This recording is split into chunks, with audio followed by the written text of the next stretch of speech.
جب عمران خان نے پاکستان کو سفارتی تنہائی میں دھکیلا تھا تو بلاول نے اس بھنور سے کیسے نکالا؟ بلاول کو ایک بار پھر سفارتی محاذ پر پاکستان کو مکمل تنہائی سے نکالنے میں اپنا کردار ادا کرنا چاہیے۔ کیا بلاول حکومت کے ساتھ ڈٹ کر کھڑا ہوا تو ہارا ہوا لشکر بھی کامیاب ہو جائے گا۔ کالم نگار عرفان اطہر قاضی اپنے کالم میں لکھتے ہیں کہ پرنس چارمنگ بلاول بھٹو زرداری بہادر ہیں مگر ہارے ہوئے لشکر میں ہیں۔ ان کا سیاسی مستقبل روشن اور تابناک ہے۔ آپ پی ڈی ایم حکومت کی 16 مہینے ناکامی کے بارے میں لاکھ دلیلیں دیں، مہنگائی بڑھنے کے الزامات لگائیں، مشکل ترین حالات میں بدترین فیصلوں پر تنقید کریں، لیکن ایک بات بالکل واضح ہے کہ اس ناکامی کے پیچھے سابق کپتان کی 4.25 سال میں پھیلائی اندھا دھند تباہی تھی جسے سنبھالنا کسی کے بس کی بات نہیں تھی۔ ہم معاشی طور پر دیوالیہ ہو چکے تھے، عالمی سفارتکاری میں تنہا کھڑے تھے۔ چین، امریکہ، یورپ، عرب ممالک اور بھارت سمیت سبھی ممالک ہم سے ناراض تھے۔ صرف افغان طالبان انتظامیہ اور سابق کپتان ایک دوسرے کے ہم نوا تھے۔ ایسے برے حالات میں پی ڈی ایم حکومت نے آئی ایم ایف کی سخت ترین شرائط کی کڑوی گولی نگل کر ملک کی معیشت کو دھکا دینے کی کوشش کی۔ یہ کوئی آسان کام نہیں تھا کہ کوئی ریاست بچاتے بچاتے اپنی سیاست میراث ہی کھو بیٹھے۔ ان مشکل حالات میں جب ریاست اور معیشت دونوں ہی خطرے میں ہو، بیرون ممالک سے سفارتکاری کرنا کوئی آسان کام نہیں تھا۔ پی ڈی ایم حکومت کے پرنس چارمنگ وزیر خارجہ بلاول بھٹو نے بہت کم عرصے کے دوران یہ کام کر دکھایا۔ اس مرحلے پر بھی مخالفین یہ الزام لگاتے رہے ہیں کہ وہ کم پاکستان کے دورے پر آتے ہیں۔ ان کا زیادہ تر وقت بیرون ملک سیر سپاٹوں میں گزرتا ہے۔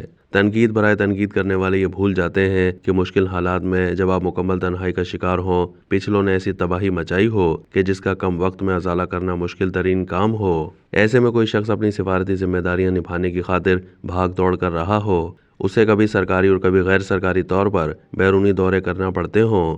سفارتکاری کے یہ انداز ہوتے ہیں کہ جو معاملات آپ سرکاری طور پر نہیں کر سکتے وہ نجی ملاقاتوں سے ہی نمٹائے جاتے ہیں۔ جہاں تک پرنس چارمنگ کا تعلق ہے تو انہوں نے سفارتکاری کے محاذ پر نہایت ذمہ داری اور سیاسی پختگی کا مظاہرہ کیا۔ انہوں نے چین سمیت تقریباً تمام اہم ممالک کے ساتھ تعلقات کی بحالی، استحکام اور پاکستان کو تنہائی سے نکالنے کی بھرپور کوشش کی۔ اس میں بھی کوئی شک نہیں ہے کہ سابق کپتان نے ہمیں جس سفارتی تنہائی میں دھکیلا تھا اس بھنور سے اگر کسی نے نکالا ہے تو وہ پرنس چارمنگ ہی ہیں کہ شہباز شریف کی وزارت عظمیٰ کے پہلے دور میں انہوں نے اپنی ذمہ داریاں احسن طریقے سے نبھائیں۔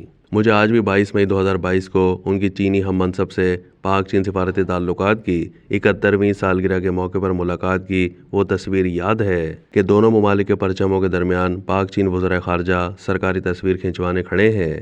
چینی وزیر خارجہ وانگ ای بلاول بھٹو کے بازو میں بازو ڈالے زنجیر بنائے دنیا کو واضح پیغام دیتے نظر آ رہے تھے کہ ہم حقیقی برادر ہیں۔ چینی وزیر خارجہ نے پرنس چارمنگ سے جس والہانہ محبت کا اظہار کیا تھا اس سے صاف ظاہر تھا کہ یہ محبت دونوں ملکوں کے ساتھ ساتھ بلاول بھٹو کے نانا ذوالفقار علی بھٹو اور والدہ بے نظیر بھٹو سے ان کی گہری محبت و عقیدت کا اظہار ہے۔ بین الاقوامی سفارتکاری میں عمومی طور پر دیکھنے میں آیا ہے کہ چینی قیادت اپنے سفارتی تاثرات کے اظہار کو زیادہ تر پبلک نہیں کرتی، لیکن اس موقع پر چینی قیادت نے جس طرح پرنس چارمنگ کا استقبال کیا اور سی پیک کے پس منظر میں پاکستان کے ساتھ اقتصادی، صنعتی و تجارتی سرمایہ کاری کے بارے میں باہمی تعاون کی یقین دہانی کرائی، وہ سابق کپتان کی چین سے تعلقات خراب ہونے کے بعد پہلی ایسی کوشش تھی جس سے پاکستان کو معاشی طور پر سانس لینے کا موقع ملا۔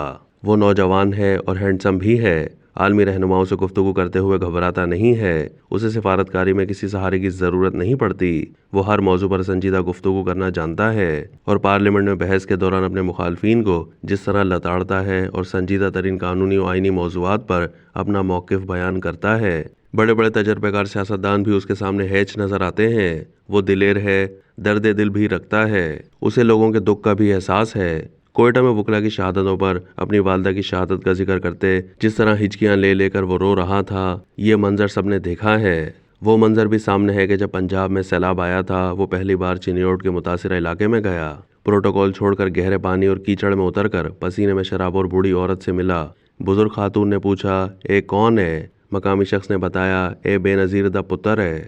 یہ سنتے ہی بوڑھی اماں نے اسے سینے سے لگا لیا، اس کے چہرے کا بوسہ لیا اور دعائیں دیں۔ وہ نڈر ہے، طاقتوروں کے سامنے اپنی بات منوا سکتا ہے، سیاسی مخالفین کو بھی للکارتا ہے، اس کی صلاحیتوں سے فائدہ اٹھائیے۔